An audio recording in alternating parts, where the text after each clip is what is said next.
During this period of uncertainty, we would like to say thank you to all our frontline workers who leave their homes every day so that we can stay safe in ours. We are proud of each and every one of you who go above and beyond to carry out your duties, for keeping us healthy, for keeping us safe. Because of you, we are hopeful for the future. Because of you, there is light at the end of the tunnel. We don't have enough words to express our gratitude for your sacrifices. We can only acknowledge it and say thank you.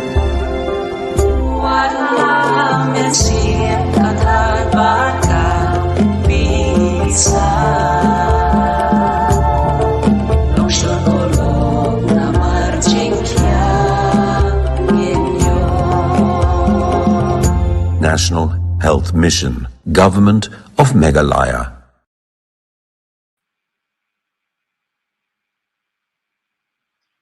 Good evening, everyone, once again, and a warm round of welcome to all of you on behalf of National Health Mission, Government of Meghalaya, to another episode of our live panel discussion, which is titled, once again, Pandemic, Protection and Religion. Well, in this episode too, we look into the role and the responsibilities of religious leaders, especially now during the COVID-19 pandemic. Before I go ahead and introduce our panelists to you, let me once again introduce the topic, because as we all know that we are going through a time, a scary time, a time that has kept all of us indoors, all of us in locked down situation, and it seems never ending. Well, ever since the last 1.5 years, we have been facing it. Initially, we were caught unawares. We just didn't know how to behave, how to act, and what we are supposed to be doing. Because this pandemic, for most of us, is something very new and very different, in fact. But then, slowly and gradually, with the support of our doctors, our frontliners, the administration, everybody, we started slowly becoming more sure of the situation. We realized what are we supposed to do and not to do, because those guidelines, those advisories kept on coming to us. Yes, we were in quarantine, we were in lockdown, but we slowly adapted and also gradually accepted the situation. Of course, since this pandemic had begun, life has changed. So many people's livelihood got affected. Schools are shut, colleges are shut, educational institutions have totally gone online, in fact. I think this is one sector that has been hit very hard. Another sector that has been hit very hard is the daily wage earners too. Markets closed down, businesses have almost shut down, the economy took a nosedive, and as I said, all our lives changed for the worse, I should say. But then we prayed, we all came together, we hoped that there will be a miracle, there will be a cure, and things will improve for each one of us. Suddenly, we felt that we are all in it together. And since the last 1 year, of course, we have been fighting it.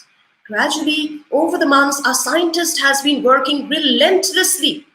Of course, we have seen lots of deaths, lots of illnesses, precious lives have been lost. Our near and dear ones, people we know, have lost their lives. But then, as I said, there is a cure finally. There is a protection finally. And that protection, of course, is the vaccination.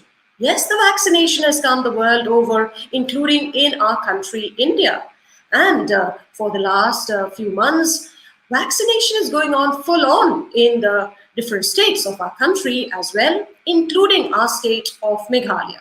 Many of us have been vaccinated. Most of us have taken the 2 doses. The 18 and the 45 age groups are taking the vaccination too. But then there are cases where there is hesitancy. People are a little worried. People are concerned. People are confused to take the vaccination.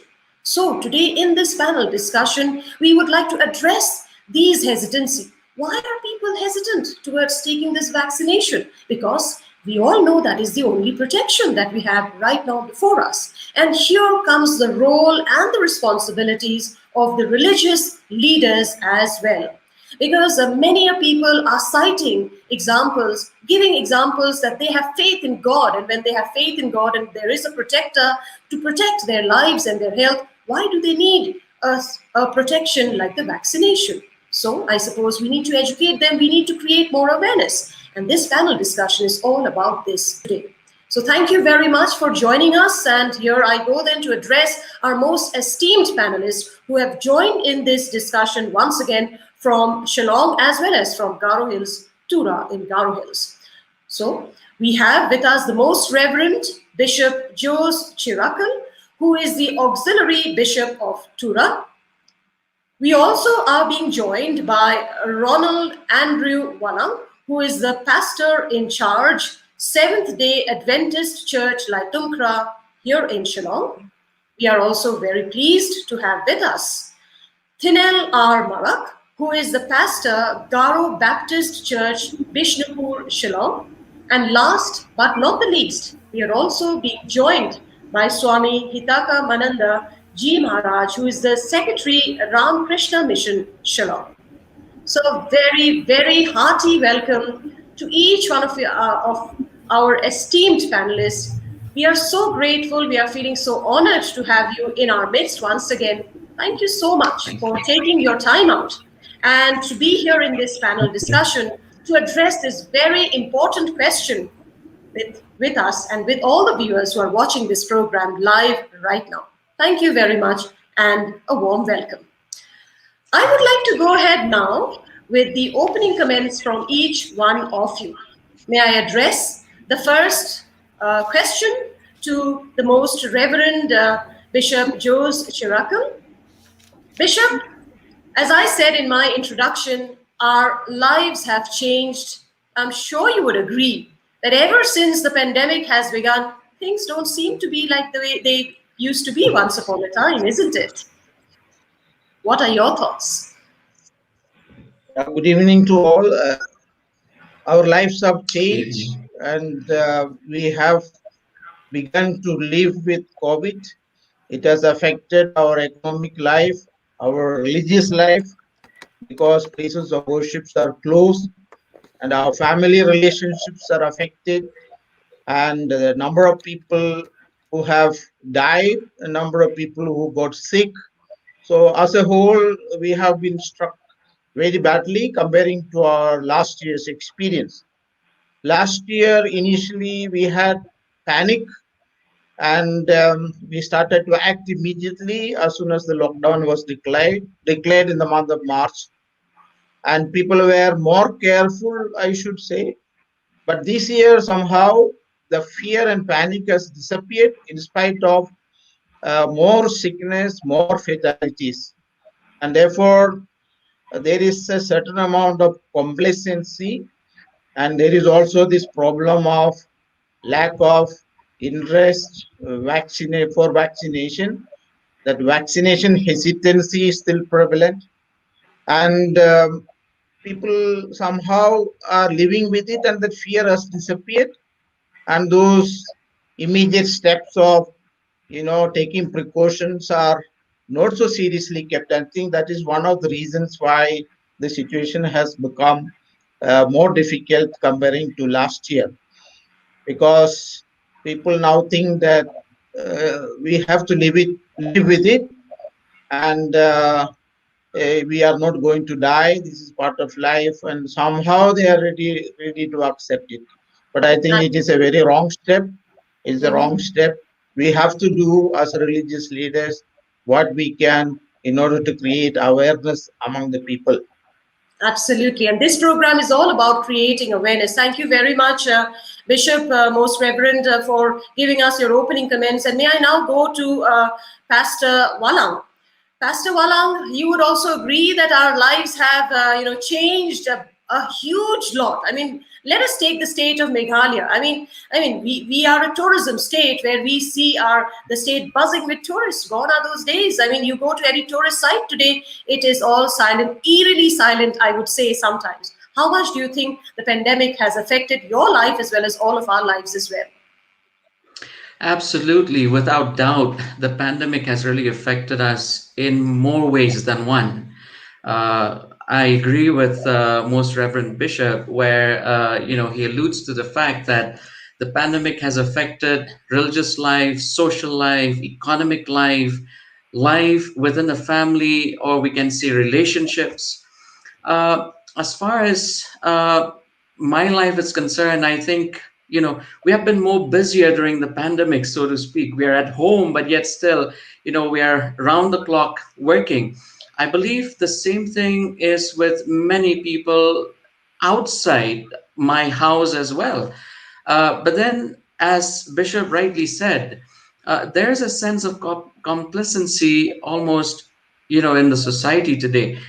I still remember last year when we got to know about the first case. When we learned about the first case, we had a lockdown. People wouldn't even come out of their house. But now, where we are having over 500 cases on a day to day basis, yet people are, like what Bishop said, I mean, they're not scared anymore. But this is, room for greater mayhem. And we have to be very, very, very, very cautious and alert at or day-to-day activities. Yes, change has happened. We have adapted well, but at the same time, I think coming to what we are seeing right now, we really need to latch on to what is available.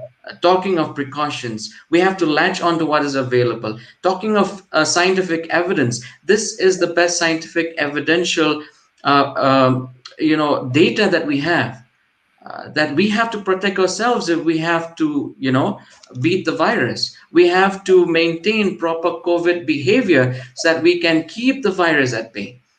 So I think this will be an interesting discussion wherein we would look at many facets, that contribute to vaccine hesitancy. Absolutely, without any two doubts. I agree with you, and thank you so much for your opening comments. I come to Pastor Marak once again. Pastor, you would also agree as to what Pastor Walang has just said, that suddenly our lives have changed and there is a behavioral change suddenly. It's good to see, of course, sometimes when you go out in front of certain shops, you see people are queuing outside. It is a good sign, I feel. Sometimes I think that these kind of behavioral change has come into our lives. We are wearing masks all the time. That is a good thing. We are looking after ourselves. We are, of course, trying to maintain as much physical distance as possible. Life has changed, wouldn't you say, since the last 1.5 years? Yeah, absolutely, Moshmi. And first of all, thank you for inviting. And I would like to thank even the National Health Mission, Government of Meghalaya, for giving us this platform to share our concern about the pandemic and about the COVID vaccine that is creating confusion in our state as well as in different parts of our nation. As what the other panelists have spoken about the pandemic, yes, truly the life has changed and it has contributed a lot of a problem socially, economically, religiously, as what the other two panelists have said about this. As what Moshmi had said, that every time we need to wear masks all the time, and people standing in long queue in front of ATM, in front of shops, it is not normal as how we used to live. So life has drastically been affected, and most of the people that are vulnerably affected during these pandemic times are like the people who are the daily wage earner, as well as the students who are pursuing their educational career. Everything has to be done online, and things are not so easy. So I would agree with what the other two panelists have said, that life has been affected very much. Absolutely. Yes, I think I just quickly take the opening comments of Swamiji.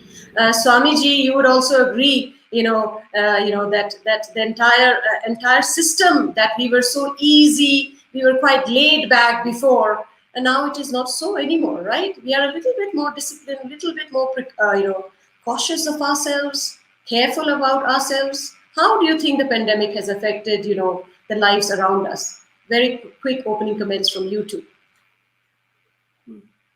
The other three respectable panelists, they have very appropriately narrated the situation we are at and the gravity of the situation. You have also narrated it adequately. As opening comments, I want to go through the statistics that I collected only just about 3 hours before. In our state, the estimated population is 37.72 lakhs, whereas the already vaccination population is only 11.5 lakhs. Though on an average, daily almost somewhere around 10 to 12,000 is being vaccinated. So I think we are lagging behind in vaccination. So a lot of vaccine hesitancy is there in the state. In India, about around 1 crore 34 lakhs population, if we consider the adult population, then nearly 50% is already vaccinated. So compared to the national average, we are lagging behind. This is an area which we jointly need to address with whatever resources we have in our possession to get in touch with people. As per the faith I belong to, I have come across and we have collected the information through our different puja committees. About 85% of people are already vaccinated, and another 15% who are still not vaccinated, they have some kind of this identity proof problem. So which I wish the government is thinking that whatever be the amount, however limited number they may be, if they remain outside the vaccination coverage, they can be potentially dangerous. So some way out has to be found out.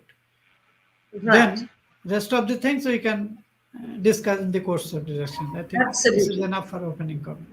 Absolutely. Thank you so much. Thanks to each one of you for giving us your opening comments. Before I go ahead with the next segment, the most important segment of this panel discussion, I would, of course, like to remind all of our viewers who are watching this program that the government of Meghalaya, I'm sure some of us are not aware, but the government of Meghalaya has an app. And this app is known as the Behavior Change Management app. It's a wonderful app, actually, because it gives us a lot of information. You can download this app, even if you have an Android or an Apple phone, you can download it, and it will give you information such as on vaccination. You'll get information on availability of hospital beds, testing centers.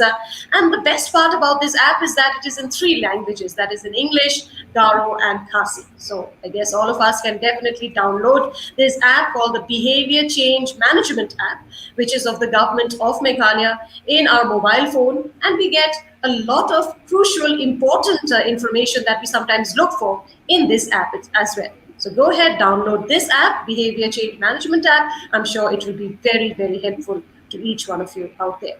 All right, so let's come back once again to this panel discussion. And those of you who have joined us right now, maybe some of our viewers are late tuners, let me tell you that this is a program of the National Health Mission. And the topic once again is of a pandemic, protection and religion, the role and the responsibilities of religious leaders, especially now during the COVID-19 pandemic.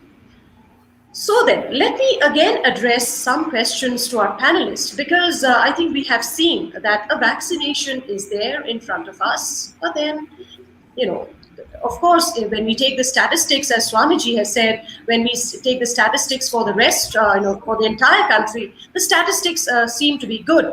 But when the statistics comes to the state of Meghalaya, certain sections of the population are still hesitant. They have a lot of, misgivings about this vaccination. Maybe they have got wrong information, misinformation, superstitious, information, etc. And they are not hesitant, and they have been saying that why we need this vaccination, because we have faith in our gods, and our God is going to protect us.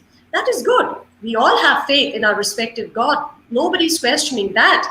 But then, we have to act responsibly. because only if we protect ourselves, we protect the rest of the people. Because we cannot just think of ourselves, but we have to think of the community and of the family and the society at large. So here then, I would like to come to the vaccine hesitancy that is here in the state of Meghalaya, especially in the rural, remote areas. I think, Bishop, I addressed this question once again to you, because it is a fact that, our state is a small populated state. We don't have very large number of population.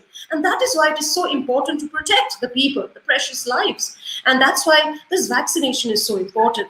According to you, what are some of the common misconceptions that you've heard regarding people not taking the vaccination? Why are people so hesitant to take the vaccination? What I have heard from people is a kind of talk telling that we are not going to get COVID. We are able to manage it. Some people said, last year they said, Corona dongja maija, Corona dongja. Corona is not there, COVID is not there. Then some people started saying, we can defeat Corona. After all, we have defeated malaria. Malaria kun chungam jok, main takapa sabi siya. Iko pa chungam naman. We can defeat this because we have already managed to defeat malaria. So I think that awareness of this disease as a terrible disease, which is going to create so much of problem, even though they have seen deaths, even though whole life is changed, that fear is not there. Overconfidence is there. And then there are some people who say, we don't believe.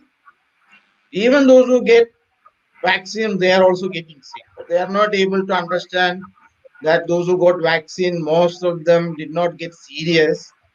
Or those people who got vaccine, they were careless. They were not following the COVID protocol. And therefore they got sick. And they are not aware that most people who died, they were people who had not been vaccinated. So these are some of the common perceptions, apart from question of religion, which I will come later on. But this is the common talk among our people. I think this is one of the reasons why people are not taking it. And these are most of the common reasons actually in the entire state. I mean, whichever place you go, because social media has played a very damaging role here too. Because any message, wrong information gets so quickly viral, and a smartphone is there in most of our hands these days, even to almost to a person in the village too. But then, as I said, the government is repeatedly. Let me address this question to Pastor Walang once again, because the government has lately they are giving these statistics. Even today I saw the number of deaths, and they write in the bracket the numbers of unvaccinated deaths. So it is a fact that deaths that are happening more are now the unvaccinated lot of people. Yet there is no fear in the people that that I should actually be taking the vaccine because it is protecting me. What is your thoughts, Pastor, about this vaccine hesitancy? Despite the fear, despite the deaths, yet people are refusing to take the vaccine. Absolutely. If you're looking at our state, actually, I remember the chief minister a few weeks ago that mentioned saying that the deaths in the state amount to an astounding 90% of those who have not been vaccinated. Maybe the figures could be up and down a little bit, but I think we are hovering around that mark. Of course, when you take the vaccine based on scientific evidence, there is a 70-80% protection that it gives. But then when one takes vaccine, it mitigates the risks. And many people actually who have taken the vaccine, they've not really developed the symptoms that are so gross or grave like the ones who have not taken the vaccine. So speaking of the real factor maybe that determines these kind of attitudes in people, one is because maybe people kind of listen to hearsay, like you rightly mentioned a while ago. Something gets on social media and then the news just explodes, whereas people never validate the facts. In fact, if you're looking at today's world, we live in a post-truth world, so to speak. You speak something untruth maybe 100 times that becomes a truth. But in this case, we cannot play with lives. I mean, we have ample data with us to suggest that vaccination provides protection, and if we are to protect our families, if we are to protect our society at large, I think this is something that we really need to latch on to. I want to harp on something that happened way back in the 1790s. If you remember, smallpox. That was the first viral infection actually that the world uh, really came about. And when you look at that pandemic or that epidemic as well, it took more than 200 years for people actually to get that rectified. Why? Because there was great hesitancy amidst the populace. So what I wish to say here briefly is this. We have a choice to make. Each of us have a choice to make. Each of us need to weigh the evidence. The evidence is before our eyes. If we wish to look the other way, I think we will have to be ready to bear the consequence. But if we are ready to evaluate the evidence, we are ready to analyze what is there before us, I think we can save a lot of lives. And maybe as religious leaders, this is something that we'll have to work towards, try and convince people, put the evidence before them, and maybe help them to make that conscientious choice. Absolutely. And here I come with my other question, taking a cue point from what you said, the role of the religious leaders. And I address this question to Pastor Marak. Pastor Marak, the role of religious leaders is extremely important, especially in the rural areas. People don't believe other leaders. They believe a religious leader more easily because they think this person is from the house of God, and I should accept and I should listen to this person. So here comes my question. How important and crucial is the role and the responsibility also of a religious leader in doing away with all the misconceptions, with all the superstitions, and playing a role in this context of ensuring that people get convinced about the vaccination? What have you encountered so far, and what have your church and done towards it so far in eradicating the misconceptions that is there in some of the people? Okay, thank you, Mashmi, for this question. Yeah, the misconception, the misinformations are almost all over the social media. We all can see that.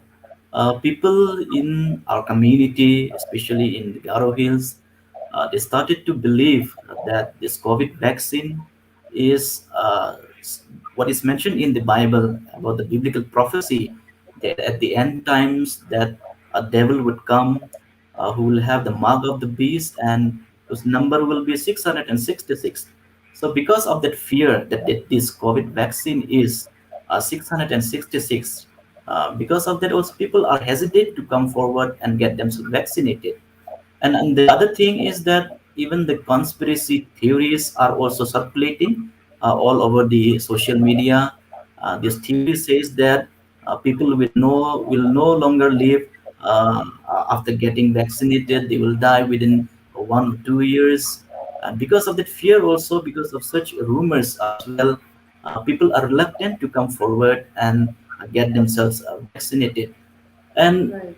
because of such problems, because of such rumors that is circulating all over the media, I think it's very important to promote media and information literacy also, so that people will know how to find the source and the accuracy of the information, even through media.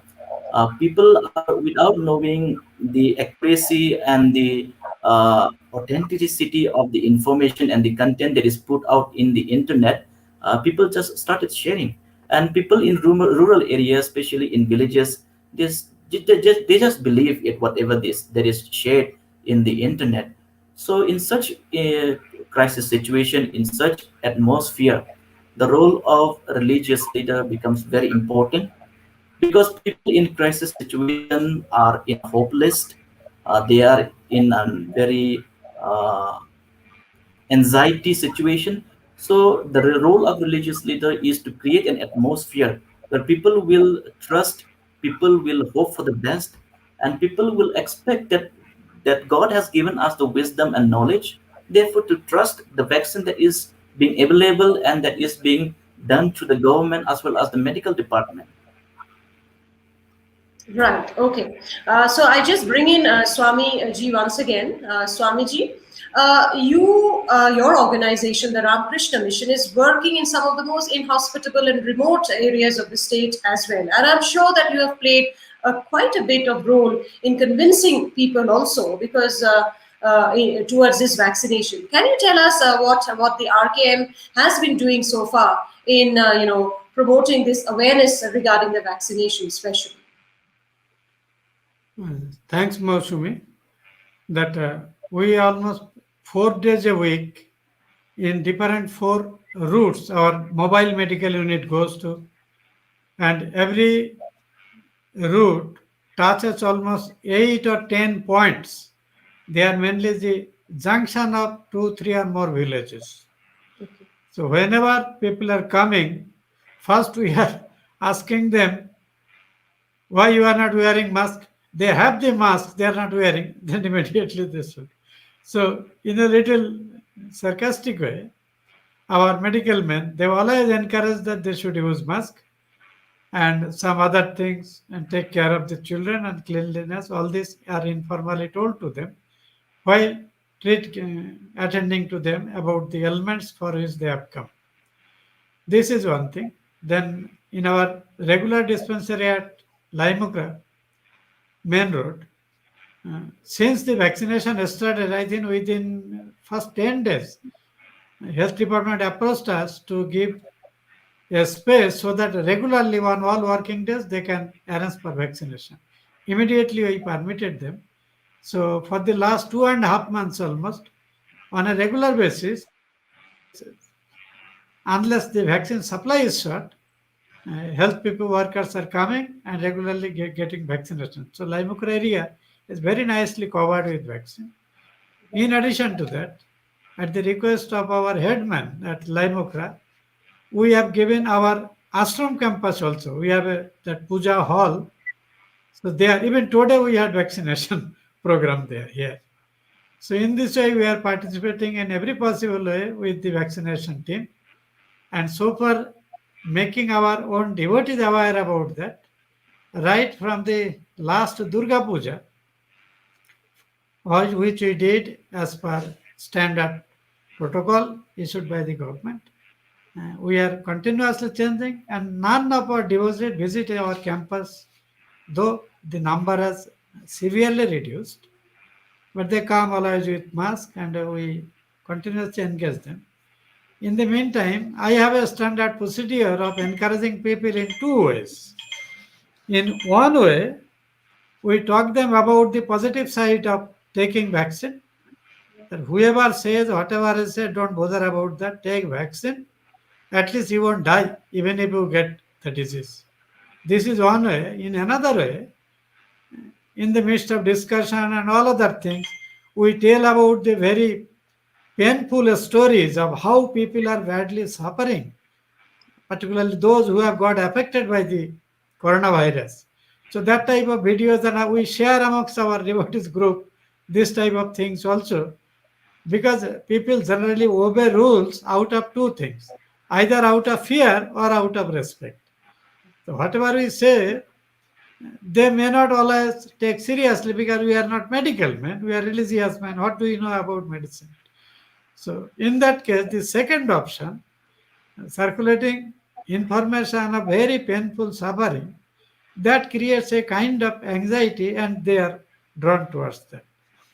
And about the question that in the beginning, just in your introductory remark you said, God is there, but certainly through prayer we are not getting everything. My question is, in our scripture there is a beautiful saying, the divine dispensation is this: the animals, carnivorous animals, they survive on other animals, but they have to jump and catch the animal. The animal doesn't enter into its mouth. Nahi suptasya singhasya pravishanti mukhe mrigaha. A deer doesn't come to the lion's mouth, lion has to sage him. So similarly, God has given us abilities, all the foods and other things are there, but we need to collect them, cook them, process them, and eat to get nutrition. So when Absolutely. God has given us the abilities, we must make best use of it. And that is why the proverb has come, God helps him who helps himself. So Absolutely. in using Absolutely all fine. this type of avenues, we are trying Mm. to people who are in our contact. Right. Okay. That's wonderful to hear all the work that you're doing, especially in convincing people, towards taking the vaccination. I come to the Most Reverend Bishop once again. Most Reverend Bishop, what is the scene like in Garo Hills? Because we are more aware of our side, the Khasi Hills, the Jayanti Hills. What is going on in the Garo Hills area? How is your church and doing the role of convincing people? And when they are hesitant, what more you think needs to be done really in this regard? In Garavils, I feel as a whole, the situation is quite good. Vaccine hesitancy is not that much. The Right. West Garavils has been doing very well, quite well, comparing to the other districts. And most of our Catholic institutions are in West Garo Hills. Mhm. Uh, Two areas doing quite badly are South Garo Hills and North Garo Hills. We Okay. have very few institutions there. But as far as I know, those places are also more remote and it is difficult to reach out to people, especially now there is a curtailment of movements. And then religious places are closed, and then religious worship is also not permitted. So, in the village levels, so much of visits are not taking place, especially because of two remote areas. But I feel as a whole, from the point of religion as such, I don't think there is much of hesitancy in Garo Hills. That is my experience.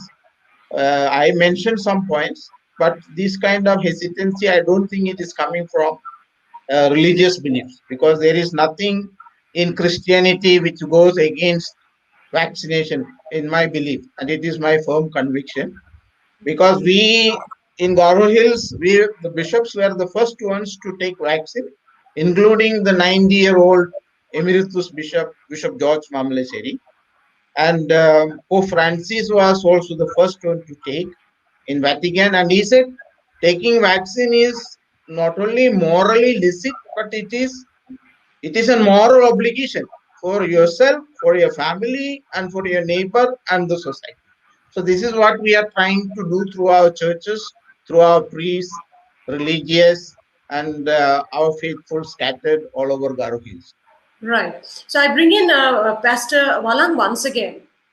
Pastor, is there, can you cite certain examples like what the Most Reverend also has said, that in the Bible we don't have any such thing that, don't take the vaccine, don't get yourself protected. There's nothing like that. So can you cite certain examples which may be there in the Bible too, as to how important it is it is everybody's responsibility really to protect not only oneself, but also protect others in their turn?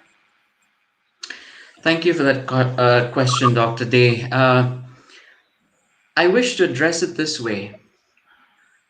When you look at the scriptures, the Bible that we use, and in fact, it's true with many denominations and many religions. We always look for a positive thing. In a sense, why is there religion or why is there a church? Because we want to save lives. I'm talking from the Christian perspective. We are in the process of saving lives. We say lives which is spiritual in nature, but at the same time, when you look at the Bible throughout, I just want to cite a text that we find actually in the third letter of John, verse 2, where it says, God is so concerned of us and he wants us to be in good health. God is not really happy when someone is sick. Of course, in this world which is flooded with sin, we have to go through difficulties and sickness. But God is so concerned that all of us have health. The wise man says in the book of Proverbs that the wise look after knowledge, and knowledge that convinces them. And I also happened to stumble across a very beautiful proverb that I find in my scriptures: laughter is the best medicine. So the Bible is not against medication. The Bible is not against vaccination or inoculation per se. The Bible teaches us that we need to strive towards a healthful living. I want to mention another point here. We all live in this world, and whatever knowledge we have, whatever wisdom we have, it is all God-given. And if you really look at God, God wants that the human race needs to be healed, so to speak. Now, coming to the case of the pandemic, of course, we are talking of the COVID-19 pandemic right now. I think the very fact that a vaccine came in a period of just 1 year, there has been some divine intervention here. All right, we'll not get into the nitty-gritties here, but let's just talk in broad strokes.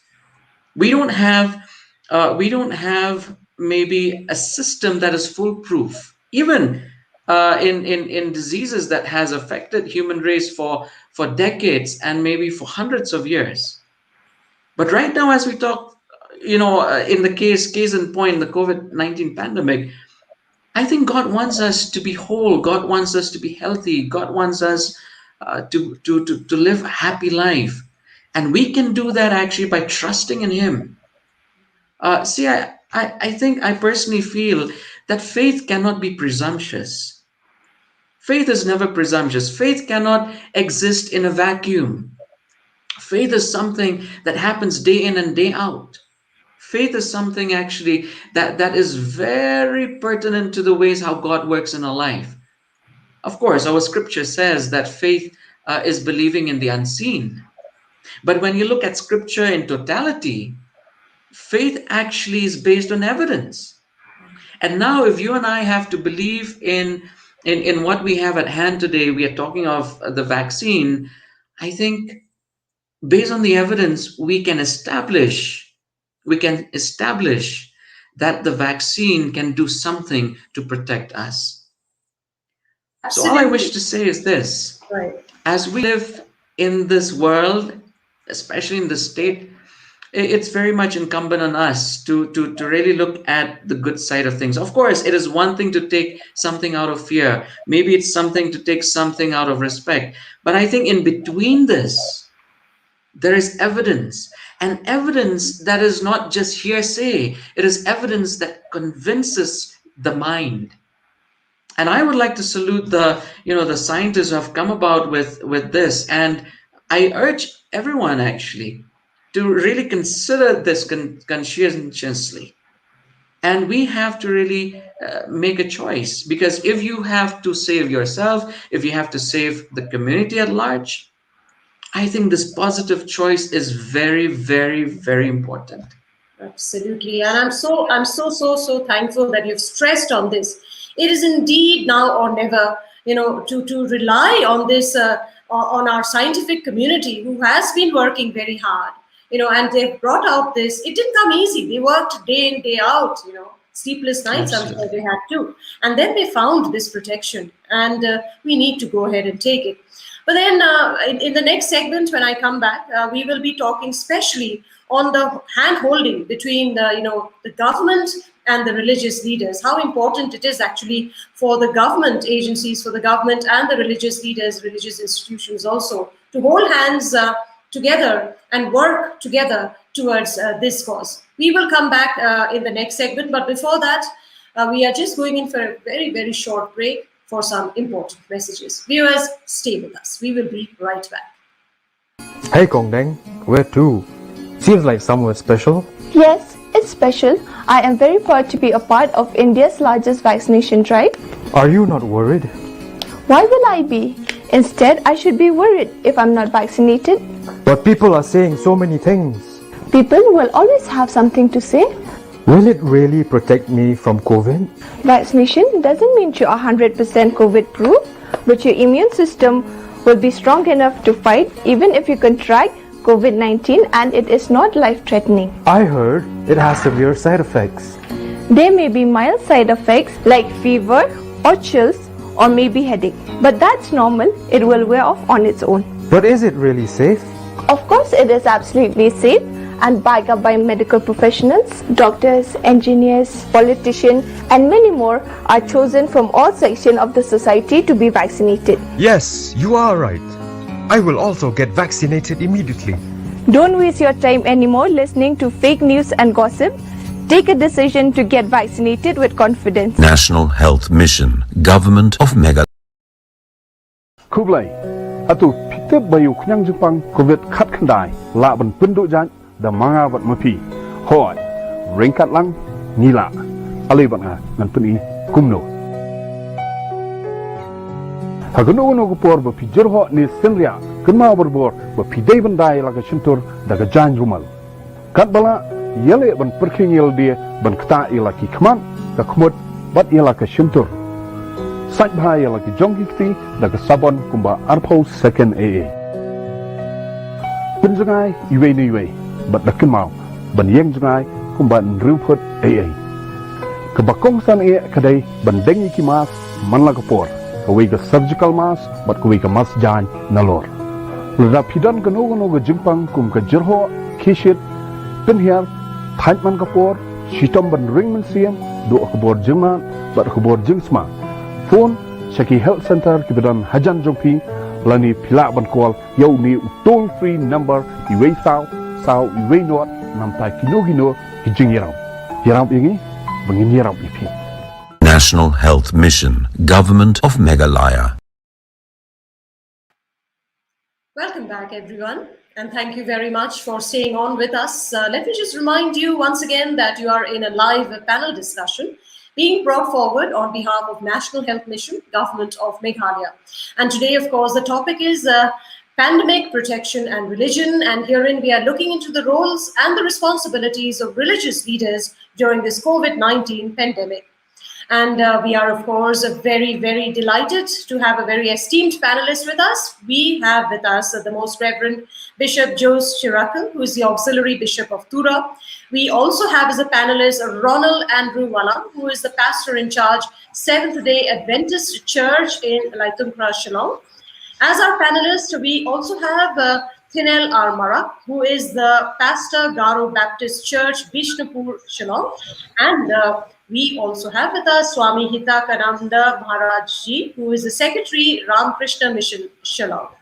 So those of you who have joined us late, let me tell you, you've missed quite a bit of interesting discussion that we had so far. But then we still have a couple more. I'm sure that we will continue to have a very fruitful discussion. So welcome back, our panelists. And as I said before going in for that short break, that when we come back, we will be looking into the, the holding of hands between the government and the religious institutions or the religious leaders in changing mindset. I think this is very important at this juncture, that if we can work together, if all agencies can work together, I think the results will be much more fruitful. Let me come to Pastor Thinel R. Marak. In this regard, or in this context, how important do you see personally, you feel, that holding hands together to fight together, to change mindsets together, how important it is? Okay. Thank you, Moshmi. Yeah, it's very important as of now when people are hesitating to come forward to get themselves vaccinated. It is very important to create an awareness program along with the government officials, the health department, taken up together and holding camps in the rural areas and make people aware about the importance of this vaccine, as well as also telling them that if they are not getting themselves vaccinated, the virus is so vulnerable, it can attack everyone, it can spread to everywhere. So taking that into mind, we can health programs in the rural areas. We can conduct some kind of programs even through the churches by collaborating with the medical team, and then conducting such programs so people would be aware about the importance of this vaccine. And talking about the vaccine and the vaccine hesitancy, especially in the Garo community, in my community. There are people who are like what Bishop had said in the beginning. They take it very lightly. They are very complacency. Some say that this is just some kind of malaria, some kind of common cold, which would come and which would go away. But then people are not so serious. But then, like what the bishop had said, that as a Christian, as a Bible believing Christian, we should not be hesitant to come forward and take vaccine. But then there are certain people who are reluctantly, even though they believe in the Bible, they believe in God, but still they are reluctant to come forward and get themselves vaccinated because certain beliefs and certain Bible prophecy, which is mentioned in the book of Revelation, chapter 13, verse 16 to 18, as I have mentioned in the beginning, about the mark of the beast, the 666. People are thinking that this vaccine is that mark of the beast. Because of that reason, also people are not coming forward. So I would like to tell my Garu community a little bit in one or two in my languages.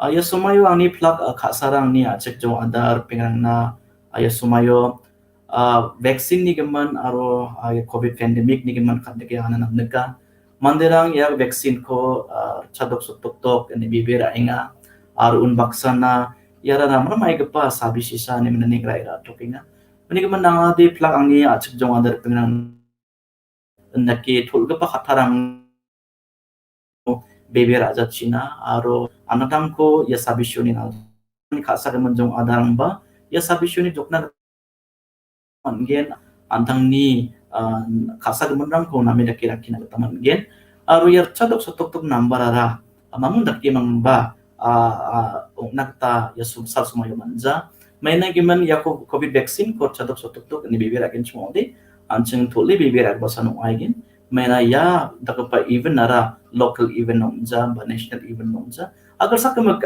ya event ko ya chatok sotok to ko chagronggen when given Meghalaya ya was top ani giman ya ko chatok sotok to ni beber ani na men to le beber ani san waya. So I would like to tell even the people to come forward and take get themselves vaccinated and help the medical department as well as the government officials who are working day and night to vaccinate in the rural areas, who are doing work, who are working day and night to promote a good life and good health for the people. So I would like to encourage to come forward and get themselves vaccinated.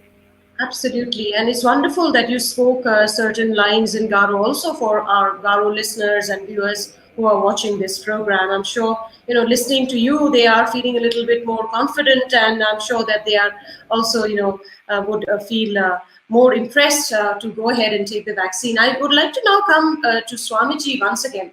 Swamiji, as I addressed this question a little while back, I'm sure that you will also, understand, and you would, understand the need of holding hands, that agencies along with the government should come together to work, to collaborate and to work together. Tell us some of the innovative ways. Of course, there has a lot of innovative mechanisms that has been adopted so far. But what, according to you, are some of the innovative ways that can still be, adopted, especially towards the rural areas? Because I think convincing the rural areas is more important, because they are a little remote. Maybe information do not filter, the correct information do not reach them also. So here lies the role of the government as well as religious leaders also to go ahead and pass messages to them. They have been doing so, but I suppose some more needs to be done. So according to you, what are some of the innovative methods that can be adopted further towards, making the people aware in the rural areas, and those in the cities also are still hesitant about the vaccination? Thanks, Mausumi, for the proposal. What immediately comes to my mind is, if even the last government, when with the members of All Faith Forum, the health minister had a program at Secretariat, then also this issue came. One beautiful thing I have noted, how Bangladesh is campaigning against this COVID-19 removal of misconception about this vaccine and other things. Without going, the people are composing beautiful songs, and with the accompaniment of the indigenous instruments in local bazaars and other places and villages, they are singing it, that this is the only option. Without it, your life it has danger and so many things. So through entertainment mode, by creating videos, street plays, and other things, with the help of the artists associated with Ministry of Art and Culture, I think live shows can be made in the form of entertainment in darbars or the small areas where people can sit isolated with social distancing. In villages, it can be organized.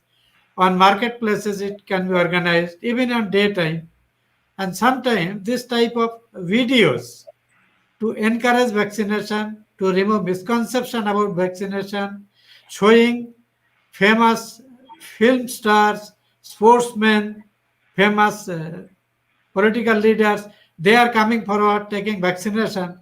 This type of documented and pre-planned things, as it earlier used to be publicized among rural areas through Department of Visual Publicity. This type of thing can be done.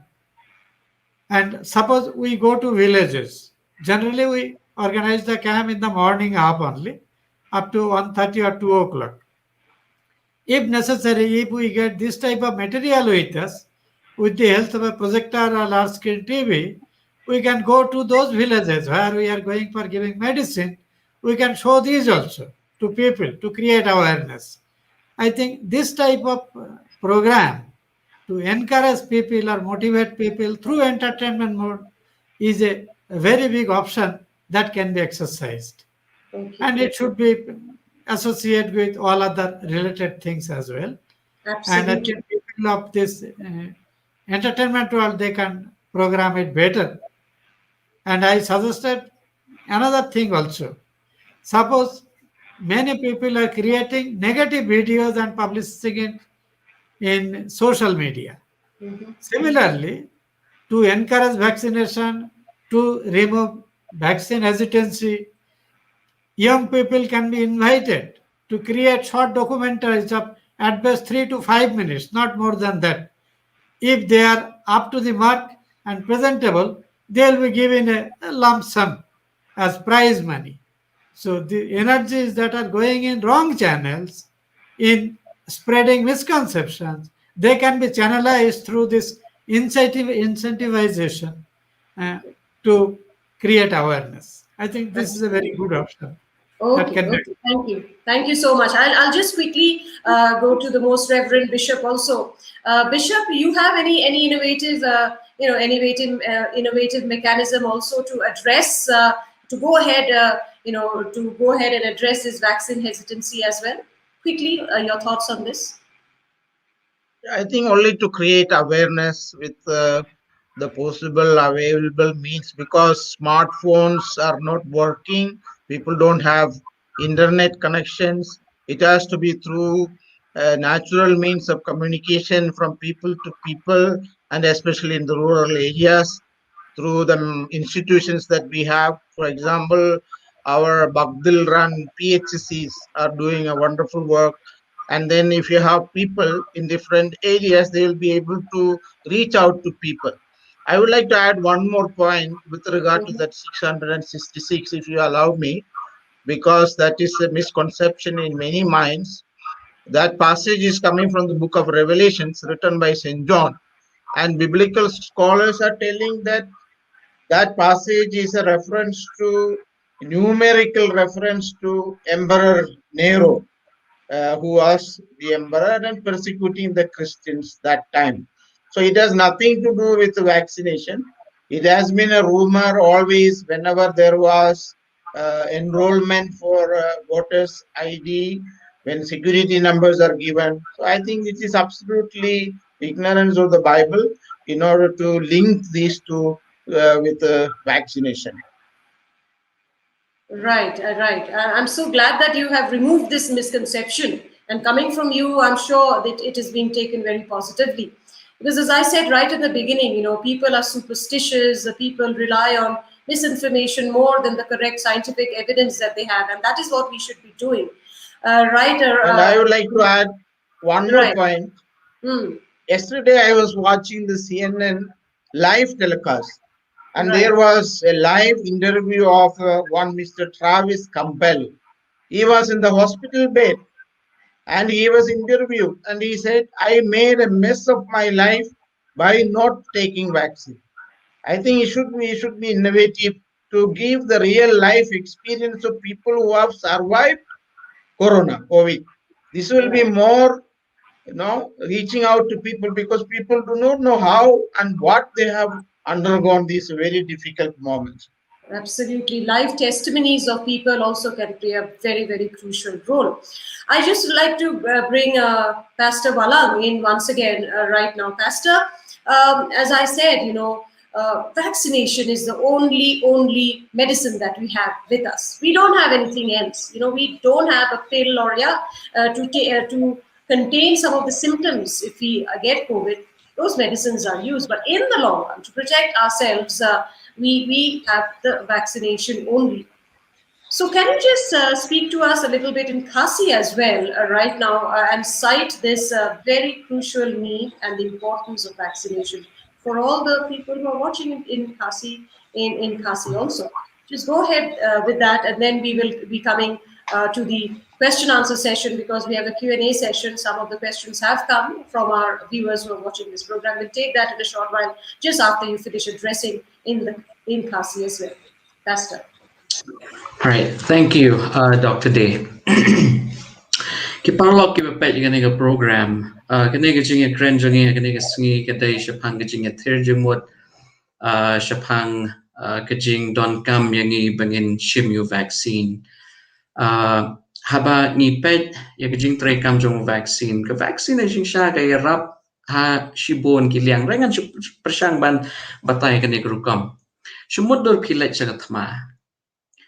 Ki shipai ke badai wan le chagat ma malaga singi haban train yalade ki shipai ke badai wan le chagat ma malaga singi haban pen bet pen biang ki tiari le thma baro uni vaccine habangi ngishim hagamet ke jongi upen kre yakini ki pngit lane gini ki cells ki bron hagamet ke jongi ke bangi khot ki white blood cells but ki benta ki balongkum ki ke defense system hagamet jongi bakin nang banyele persya ladai bawan unu kenyang pat hagaji im jongi dan ban tai kamet jongi parolok kuman siang no vaccine upen kre yangi bangin yele pat ya kata katma haka bangin la ban job ya ka kadon gawe ka kajing batai shapang batai di scientist shapang kaneka vaccine ki haba ki inject nagakti ki inject hedging sha de kini ki knyang ki ba tlot ki ong ki weak strain ki inject yani apa ki inject ka met jongi ka don response system hedging sha ban let ban ye let persha gitu ki knyang no ka met jongi la de badon ka no ka foreign body ka wan ha ka met jongi ke let persha ya ka te haba ni shim vaccine kamet jongi hejing sha ka long prepared hejing sha lapan kray kamet jongi pada day ba wan no coronavirus wan ban ta kamet jongi kanega vaccination kan penlong kamet jongi hejing sha ban la ban le persha tak daw ki scientist ki kumbang lai ban to mana ki scientist ki lab bat ka data ka don bagi bridging sha ka biyo ka vaccination ki kam duna ya ka jing shakta unu knyang kila ban shio biong kle kila ban shio ginger ho malu malain rai ki jam no lar pipet hi salansar kuma prapo persen nagi brig biyo unu knyang ki jam hi daladi darang ni pat ni ai ya ka vaccine ka pen cleanse sho ka met ka jongi ni don vaccine na benta babon ki jingpang ni don vaccine na benta smallpox ne u nyang thliu bangi jukhat ni don vaccine na benta polio ni don vaccine na benta nong no vaccine nagabanta ki jingpang ki ba per ni don BCG vaccine ta ter kumi klung ni she lada utu ai ke jingerap balai baka katna ka koi ka kya ka penslori ki breo jing sap kin ai ka vaccine mentaro kene ka kanti ko ki parlok to ini perkhat sani bahalor kene ka jing don kam yangi banyada kam daya banyada ingi marwai rangi hap banyada yaki wair ki badan hajan jongi tika deka vaccine jing shaga bala open kre yangi hoi rengkat ni shania au play rengkat ni pediang yakijing penshai ke jong play halor kini ke baro nai khatu ewai ublay kwa ingi bingindon ka kwat ka khia ngadwai bala se mangi baro ngin ya light not na kane ka klam ngin la ban sedang ngi kam gi jam gi jongi ngin sedang ngin la ajing sha ban lech gi school ngin lech gi mane ngin lech ki kam gi jam jongi malaga sngi ha ka bangin don kam ban ti nginum don kam ban pet gi wei pat de gi khmat ki ba ki bam la ban shania to blain ker khu ngi kat bengerai halor kane ka pha. Absolutely, Pastor. I mean, you have impressed once again that the sooner we all get vaccinated, the sooner we will get back into the normal state that we are so used to. And it is now or never. Yes, indeed, we should go ahead and get ourselves vaccinated. We don't have very many questions, but one very interesting question has come, and it is from Shovik Das. And I have found it very interesting, and I would like to take it up. He says, how can faith and sensibility coexist? How can faith and sensibility coexist? He writes. Very nice question, I thought. I mean, we have faith. Sometimes we are insensible too, but we need to be sensible. How can it coexist? I leave this question open to any of our panelists who wants to take up this question. Shovik Das says, how can faith and sensibility coexist? Any of our panelists would like to take this question up? Yes, Maharaj. Yes. I think faith actually builds up on sensibility. If a man is reasonable enough and he assesses all the events of his life, he has to agree that whatever happens in his life doesn't depend only on his own will at all. The life of human beings move on two wheels. On individual effort, the other one is God's will. On this two wheel, the axle of our life moves on. So without sensibility, without clear reasoning, genuine faith cannot come. So they are interdependent.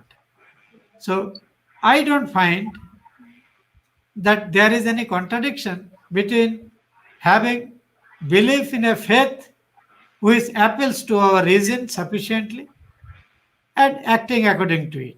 At the same time, suppose I have got a severe disease, however, whatever amount of prayer I do, it is God's messenger as doctor who will come and save me. So the question is, that is why we are paying so much respect to the frontline workers, doctors, etc. So I think the questioner, the faith and sensibility, by sensibility, what he understands, I do not know. But by sensibility, I means he wants to mean that clear reasoning, rationality, and genuine faith, they are mutually complementary. They are not contradictory. So it is perfectly possible. Absolutely. You can have faith, you can have sensibility also, and it can move side by side, right? We are almost into the 1 hour, 10 minutes now, and I need to wrap up this panel discussion. It's been very interesting, insightful also. So to take, once again, to come to each one of you, Most Reverend Bishop, as we are winding up and wrapping up this discussion, what would be your final words of wisdom to all the people who are watching this program? I just give you 30 seconds, really. What would be your final closing comments on this? as the viewers are watching this program right now? Yeah, somebody said, God, why have you not done anything because of this COVID? You are silent. And God said, I have created you. You do something. And this is exactly the scientists have done. They have made this vaccine and given to us. And it would be foolish not to take it because this is what we have and this is the best what we have. It would be foolish to refuse when God sends people to us to save us. Like a priest who was in the flood, 3 people came with the boats to save him. And he said, I trust in God. I will wait for his providence. Finally, when he went to heaven, God said, when he complained to God, God said, I sent 3 people to you and you refused to get into the boat. Now what can I do? So this is we have to believe in people, we have to believe in scientists and doctors, and we have to cooperate. God works through them. And faith and reason are not opposed at all. Absolutely. And quick closing words, a message also in Garo. Bishop, a quick message. Beberani aro anjingni chanchiani gise contradictory ongja. Mungsani kosa po mungsa ongja. Isolan anjingna jokatani cholrang ko ninga. Dokterangan yes vaccine ko anjingna thari onjo. Ya isol ni ongamai ni namko pa chol ko rae anjing vaccination ko rana. Are ya sabisi ko anjing champeng na juton khana. Maina isolan anjing na ya chol ko mese ko ninga ini anjing beberana. Hai anjing plakan amadipet ya nambat ko po chol ko jakalna. Aro vaccine ko rawo ba anjing simsakna.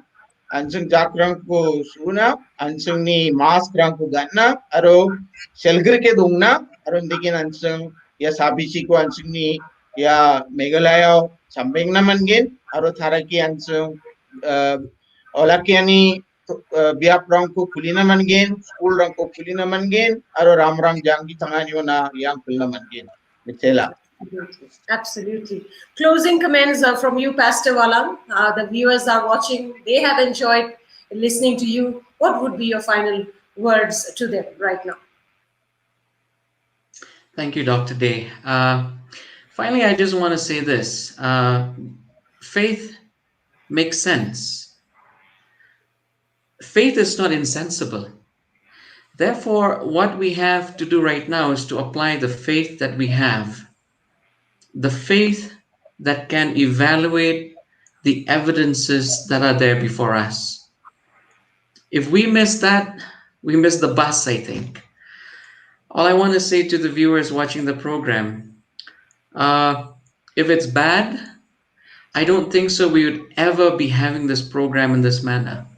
But because this is something that could save a life, this is something that could save a community, this is something that could save our dearest ones.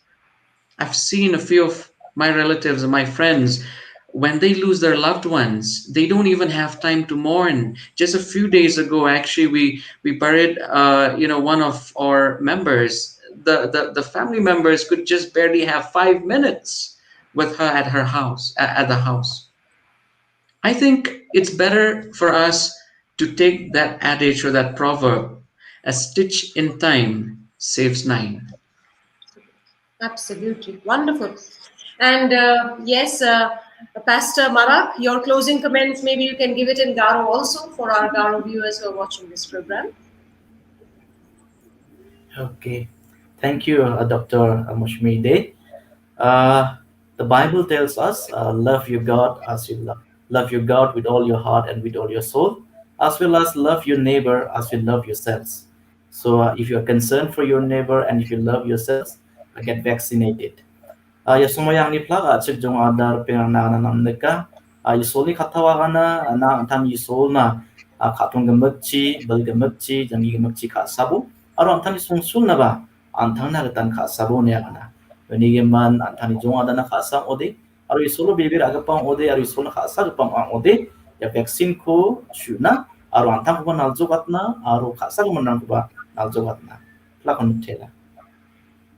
Thank you very much. And Swamiji, maybe you could give your closing comments in Hindi, because I think this is, we have missed this much. If you would like to address, giving your closing comments in Hindi as well, Swamiji. All the learned panelists, and on your part, you have excellently discussed everything. बहुत अच्छा तरह से सब कुछ discussion हुआ है हमारे बीच में, and in local dialect also people have been given what our revered pastors, bishops, Mr. Marak, they have all given. So मैं एक प्रार्थना से मेरे फाइनल कमेंट्स देना चाहता हूँ. एक प्रार्थना जो बहुत अनादिकाल से, since time immemorial, have been taught to Indians.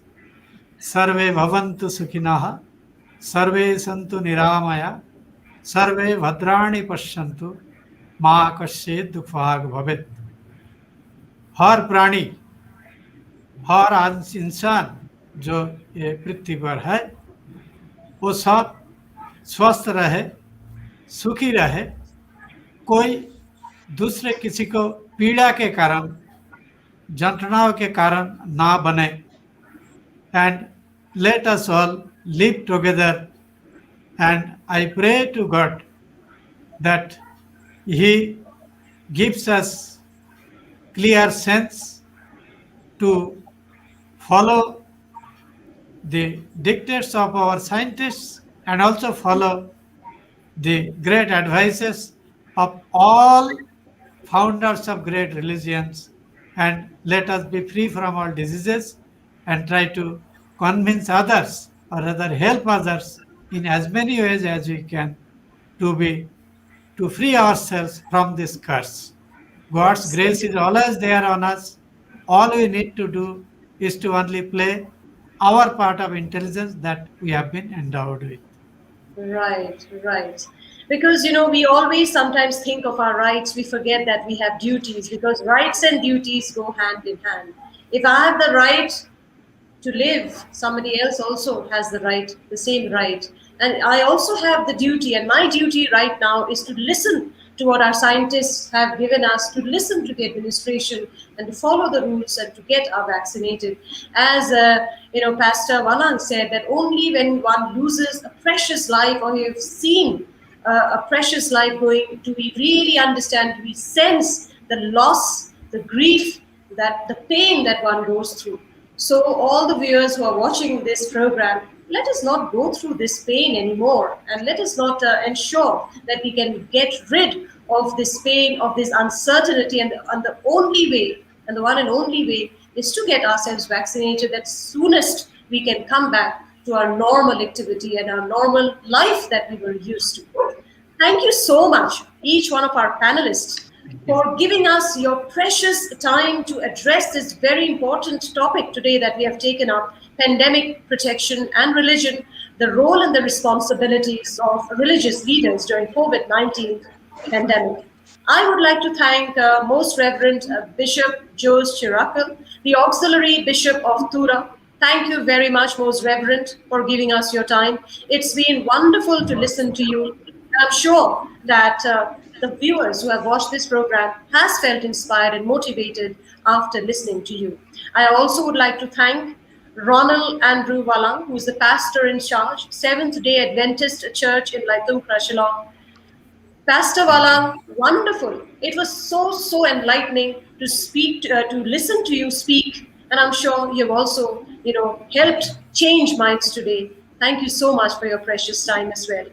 I also take this opportunity to thank Pastor Thinel R. Marak from the Baptist Church, Bishtupur, Shillong. Thank you, Pastor, for your time. It was wonderful listening to you as well. And last but not the least, Swamiji, Swami Hidakamananda Ji Maharaj, Secretary, Ramakrishna Mission, Shillong. I can't thank you enough for giving us your precious time and speaking so wonderfully in addressing this discussion today. I know time is precious and time is ticking, and that is why it is so important for us to act before it is too late. Thank you once again, and thanks also to all the viewers who once again have joined us in this live panel discussion today. Until next time, on behalf of everybody from the National Health Mission, Government of Meghalaya, I thank you. Do take care of yourself, stay safe, get vaccinated, please. Until next time, bye-bye and good night. Ade bachi nasa dali dengtang manche hari angnya. Oi nagdan India soni dat batsrang ba tika ko shuani bakra phana nakyang ade. Na de tika ko shuna kin pajama ade. Maina se ken phagnu tika shujo sanga kina nang bata. Endi ba ye tika ni gimende manderang de rokhum rikdagan ding ade. Manderang de phangnan ji jakuba aga nagin. Dako dia tikara naljokanig nang ma. Oi ye tika ko shuon nakna 60% naljokani ko ngeni ade unjaba. Endi ba covid sabisi ko matno ba nakni be eni ngo ye sabisi ko blaki na awara chakna gutaman gno. Aro jangina mahamun ken chakani dongjawa ha. Ayo ade ye tika shuani jak mende manderang beljumi sa tukingani akan tuknya di. Tika suanci sanuba be eno dengas na arus ko sanirang dongnawa genang. Endi ba tika suan jamano yerang de ongrong bewalsa antang-tangan na magin. Dako dia tikara naljokanig nang ma. Owe, iya ko gisgrabo sana bananyo nami wi masigparangan ya tika ko rachakaha. Doktorang, engineerang, politicianrang, jaurato dakmesokubarang aro songsarni ba manderangan ya tika ko shuna geta ba seira tokaha. Ayaw ade, abanak mga tika shuna jak rpai gnok. Manderangni skathang agan jojonierangko aro tolle gepat-gepat koborangko na akna tnabe. Tika suani shomai sokon na tika ko shuera bo. National Health Mission, Government of Meghalaya.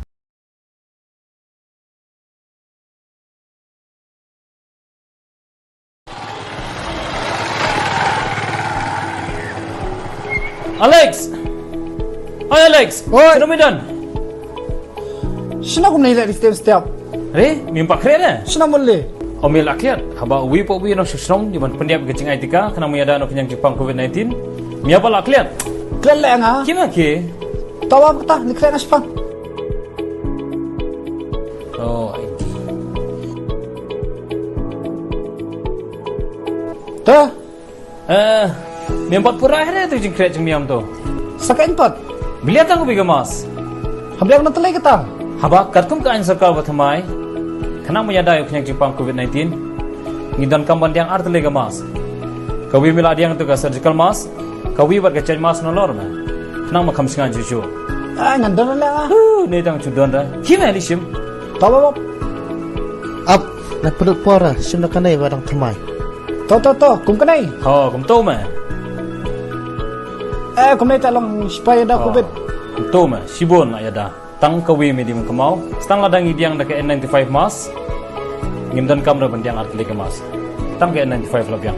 Mas kawi? Kamau ka ID. Haba mila ay vaccine, watch clear ka ID. Lara. Oh, sim kamera ma. Oh, ke helmet mo. Kan traffic ruli. National Health Mission, Government of Meghalaya. During this period of uncertainty, we would like to say thank you to all our frontline workers who leave their homes every day so that we can stay safe in ours. We are proud of each and every one of you who go above and beyond to carry out your duties, for keeping us healthy, for keeping us safe. Because of you, we are hopeful for the future. Because of you, there is light at the end of the tunnel. We don't have enough words to express our gratitude for your sacrifices. We can only acknowledge it and say thank you.